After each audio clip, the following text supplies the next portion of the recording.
What's up, guys? Got Delaware Comic Dude coming at you with another video, and today we're going to talk about, you guessed it, Captain Marvel. Alright, so to kind of like give a brief history of Captain Marvel, we're going to kind of do like a little rundown. Alright, so she first appeared in basically it was like in the late 60s. I believe it was Marvel's Superheroes number 13, I believe, where she's just where Captain Marvel was the main character and the main hero of the thing, of the story.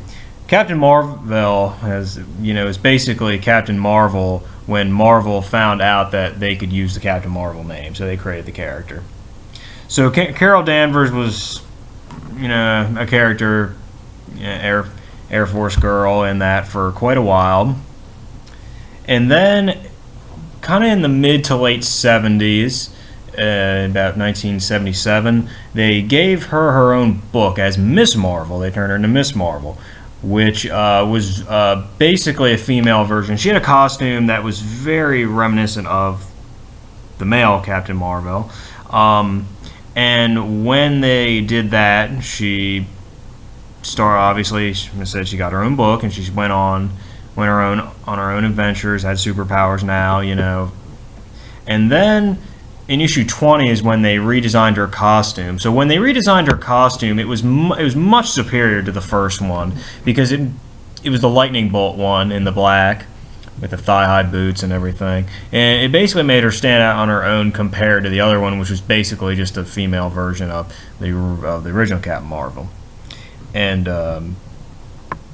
so, but unfortunately, and actually this is where Chris Claremont got many of his early work, was in Miss Marvel. So he's always kind of had a fondness for Miss Marvel, and so he kept her around later on down the line. But then what happened was they canceled her book, and eventually she joins the Avengers, and she was with the Avengers for a little while, until basically until the issue number 200, the infamous Rape of Ms. Marvel story, as you will. And that was a really bizarre comic. I haven't read it for a long time, but in a nutshell, basically what happens is Ms. Marvel is essentially impregnated by her lover of the future, and then in that same issue, she was impregnated in an early issue, and then gives birth to her lover in the present time, in present Earth, so he can be born of regular Earth. And it was really bizarre. Really, I believe it was done by Jim Shooter. It was not a very good story. It's definitely bizarre, way out there, not the best. And basically, at the end of even though they called it the Rape of Ms. Marvel, she basically was okay with it almost. She was like, all right, don't worry about it.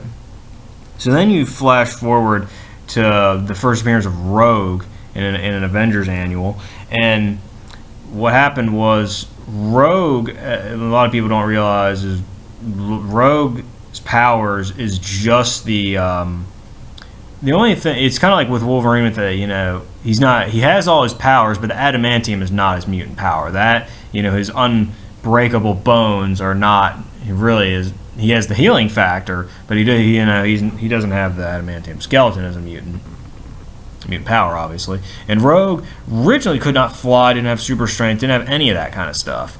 So, but a lot of people don't realize that what happens is the way she gets that is in that issue. Ms. Marvel comes back and she basically scolds the Avengers for letting it happen. What happened to him? She basically tells him to get out, get away from me. I don't want to, I don't want to ever see you all again. You let this happen to me. Blah blah blah blah blah. Then she's attacked by Rogue, and Rogue obviously has the mutant ability to absorb memories, powers, and life forces.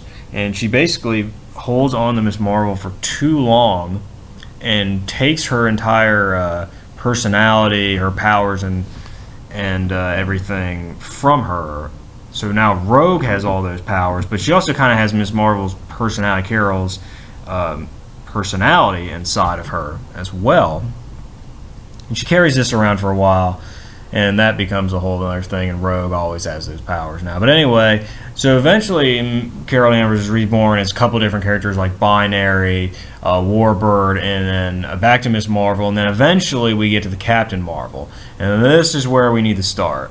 This is it, I believe it was in Avenging Spider-Man issue 9 that the Captain Marvel first appeared. But when Captain Marvel first appeared, the Carol Danvers Captain Marvel, it was still a female character, still a real woman character, not the SJW garbage that we're going to talk about here very briefly, and that everyone Carl Manvers as it's called, as and rightfully so, and I believe it was Kelly Sue DeConnick that started her original own title as Captain Marvel, and she still was like feminine there. She had long hair, and she kind of still had the, not 100%, but still had the kind of like the bubbly Charlie's Angels type of personality that she had in the 70s, where she was strong but like funny, independent but still sexy and tough and powerful, all in one thing. And one of my favorite issues of the classic Miss Marvel area was Marvel Team Up number 77,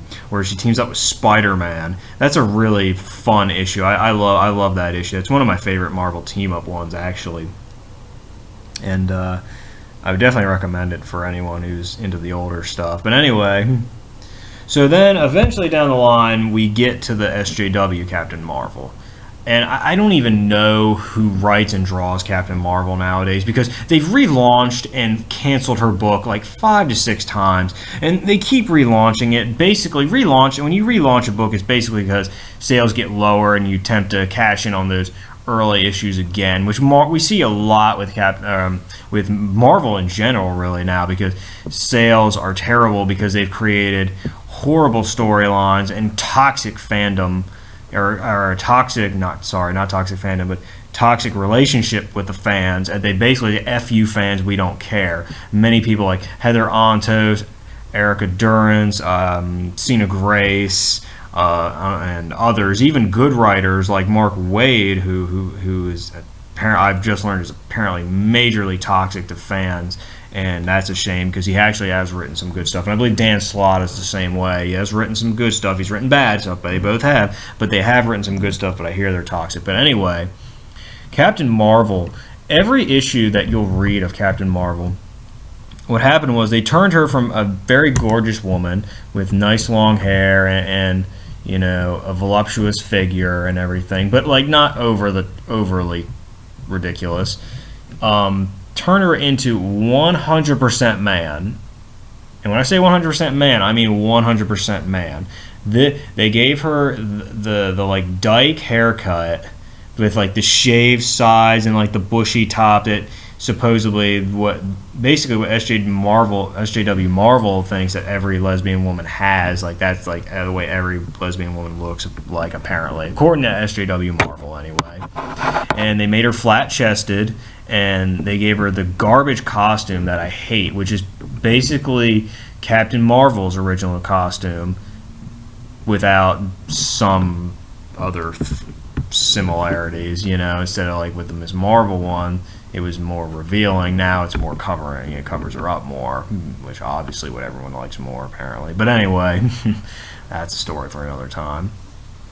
So if you read any issue of Captain Marvel, particularly when they did the Marvel Legacy #1, where they teamed her up with Captain Marvel, and basically she is completely masculine, has no personality, nobody likes her, yet Marvel continues to push her as if she is the flagship character, mainly because this garbage movie that's coming out. I don't even need to see a trailer or nothing. I'm not going to see it. I gave up on a lot of comic book movies. I know a lot of people like them.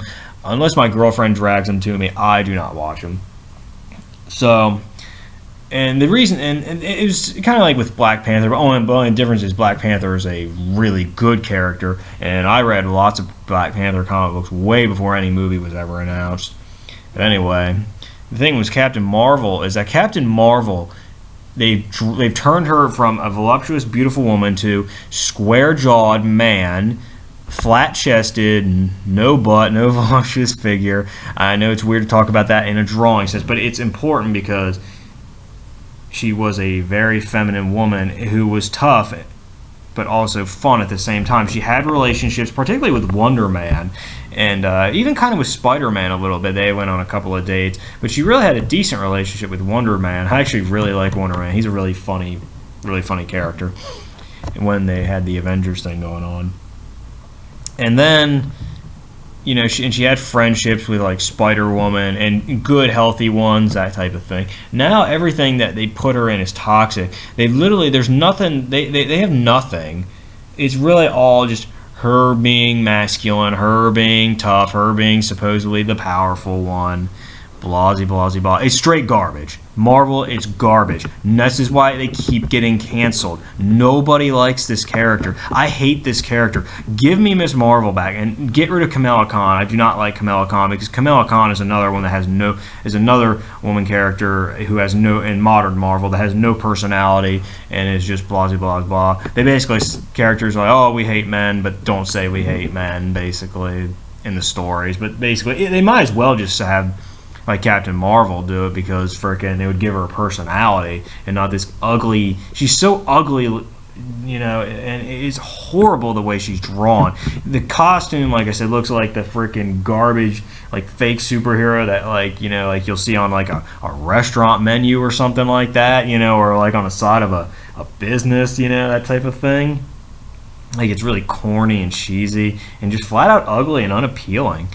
And really, it's truly a shame, because Ms. Marvel, Carol Danvers, aka Carl Manvers as it's now called, and rightfully so by many of the community, was once a fan favorite and a very likable character, and they have basically completely destroyed her. But what's also kind of funny is that if you play you play the Marvel vs. Capcom Infinite game, she actually still looks like a woman in that game, which is pretty funny considering the modern comics are not like this at all.